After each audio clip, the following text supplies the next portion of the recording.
Hello everyone and welcome back to another video. So this video is another rambly video, doing the courtesy of saying that I am currently moving. This is why the background looks the way it does.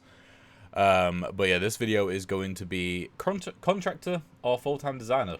You know, which is better? Why would you choose one or the other? And this is an interesting topic to me just because initially, on the outside, before getting into the industry, I thought that, oh, you pick up contract work if you don't have a full-time job. And then once you get the ability to have a full-time job, you leave the contract work and then you go and do the full-time job kind of thing. And that was something like an idea, an opinion which I held right up until I started being a contractor, and I started working for a company called SigTrap as a contractor, as a level and combat designer. And then I got to speak to the different people at the company, and there were so many people, like the majority of people who were working there, and I think there was over 20 people at one point when we were working there, when we were really building up to get the game over the finish line. Where people were like, yeah, I left a really amazing full-time job, or not amazing in terms of, more than likely not amazing in terms of work culture, but more so in terms of money.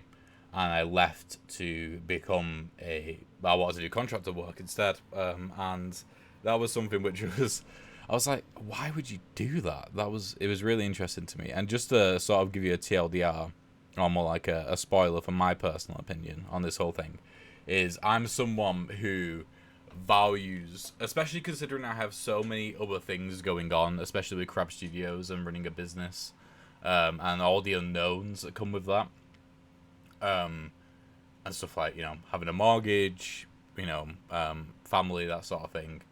Having that consistency, having that safety net, which in the games industry isn't as much as a safety net as it would be in a different industry. Like you hear news all the time of companies laying off hundreds of people out of nowhere.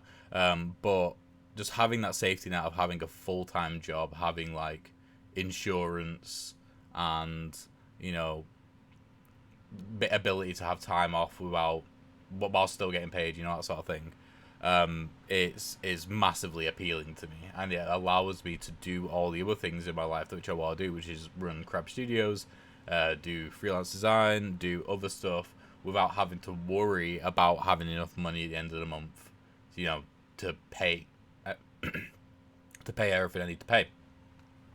But at the same time, being a contractor comes with so much freedom. And I will say as well, just we're just going to talk about contractor work for a bit.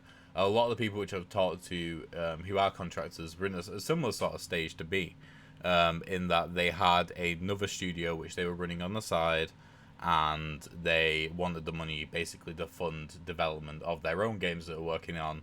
And so they would work at one company, get the money, and then put it into their own company, that sort of thing. Which is a great way to, at least in the short term, it depends how long the contract is, to be able to fund development and to be able to make it so you don't have to work a full-time job where there's going to be stuff like non-competes and that sort of thing, where you can't make your own video games, and still be able to, so like being a contractor allows you to be able to fund your own studios. Thankfully for me with Crab Studios, it's a board game development company, so any job which I've had, which is a full-time job in the games industry, they'll send me over contracts as non-compete with games, because it's like a template I think that every studio uses, and I'm like, can you make it so that that doesn't include board games? And they're like, yeah, okay, that's fine, we don't have any problems with that because we just make video games. Now if I went to a studio like Rebellion, that might be different, because I know they do both.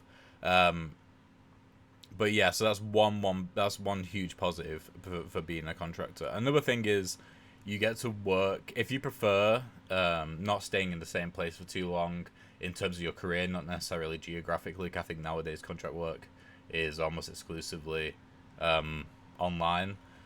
Then you know, then it's another good thing to have in your sort of repertoire, the ability to be a contractor. One other good thing about being a contractor definitely is the sort of culture which is generated from being a contractor. Everyone wants to be there. It's almost like In the UK anyway. I'm not sure whether this is the same in other countries, but there is a saying of once you leave high school and go to college, this is before university, so the college is a 2 year stint in between high school and university. A lot of students' attitude changes towards education, and it's the exact same thing for when you go to university as well. In high school, you are legally forced to be there. You have to be there. But once you get to college, you have other options. Instead of going to college, you can go and work instead, like get an apprenticeship. And when you get to university, you don't have to go to university at all. You could just not work. You could not go for an education. You could do anything. So the idea is that being having that agency to choose to be there, and it'd be the case of if you don't turn up for a day, then it's not the case of, oh, you're gonna go to a disciplinary hearing with HR or whatever. It's just a case you just won't be paid. But you have that freedom to sort of do whatever you want for the most part. I mean, it depends on the contract. Each contractor has different contracts. That is incredibly freeing, and you can, it's great. Like, you can just say, oh, I'm doing this thing for a week, sorry, I won't be in. And they're like, okay, you won't be paid, but sure thing, chicken wing, you know what I mean? So in the loss of having that safety net, you have the freedom essentially to do whatever you want, and you have a lot less restrictions on what you can do in your free time when it comes to making your own stuff. And that's kind of the TLDR in everything, with everything to do with contractor work. Now, when it comes to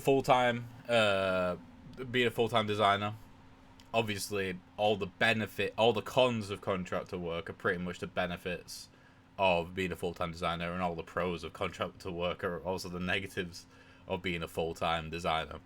There are a couple of other things as well. So when you are a contractor, oftentimes you are going to a studio to work on a particular project and then leave. And that's bad, obviously, because when the project is over, you have to go find another job. But the benefit is that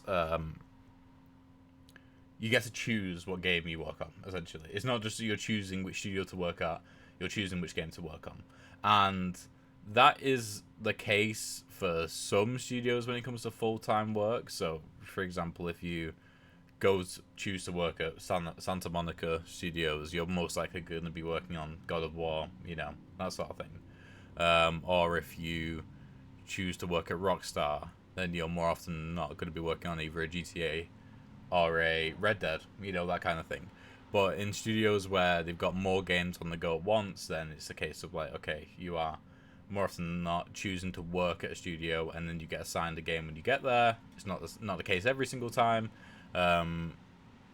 If you look on LinkedIn, we're looking at jobs, and more often than not, well, not more often than not, occasionally, you'll see that people are hiring to work on a specific project, hiring you to work on a specific project, which is more like contractor work. But the idea is that if you're a full-time designer at a studio for a long time, then you're kind of just, working on whatever you are told to work on, kind of thing. Which, if it's projects which you really like, then that can be great. But if it's not, then it can be, you kind of just sit there and think to yourself, like, why is this better? Why did it take so many years and so many hours specializing in this particular field for it to just feel like a regular job where you're just doing stuff you don't want to do? So that's one thing to consider as well when going into full-time. But to bring it back to the start of the video, I do feel like there are too many pros for me personally, and that's what it comes down to. It comes down to where you are at in your personal life. There's too many pros of being a full-time designer to ever really consider contract work, because for the most part, the only real benefit of contract work is you get more money. Broadly speaking, anyway, you get more money than when you would do if you're a full-time designer. Now, obviously, you don't pay taxes. Well, no, you don't. You not only don't pay taxes; they don't pay the taxes for you. when you get given the money as a contractor, you have to sort out yourself, but you can use, depending on if you have a studio set up or not, you can use that to be like, okay, these are the funds for the studio, and then you can, you know, there are different ways to make it financially better for you as a contractor than as a full-time game developer at a studio than it is if you're just a full-time game developer at the studio, because you don't get any say sort of how those funds are allocated, what they come under when it comes to tax, that sort of thing. So yeah, that's pretty much it. I mean, you obviously get loads of benefits as well when you're a full-time designer, especially nowadays. Like they're like, oh, we can't give you more money, but we can give you, like, I don't know, like an extra holiday day or something like that, you know. But you have stuff like, jokes aside, you have stuff like insurance, a guaranteed wage. You have holiday days in which you get paid for not working, which is very, very helpful.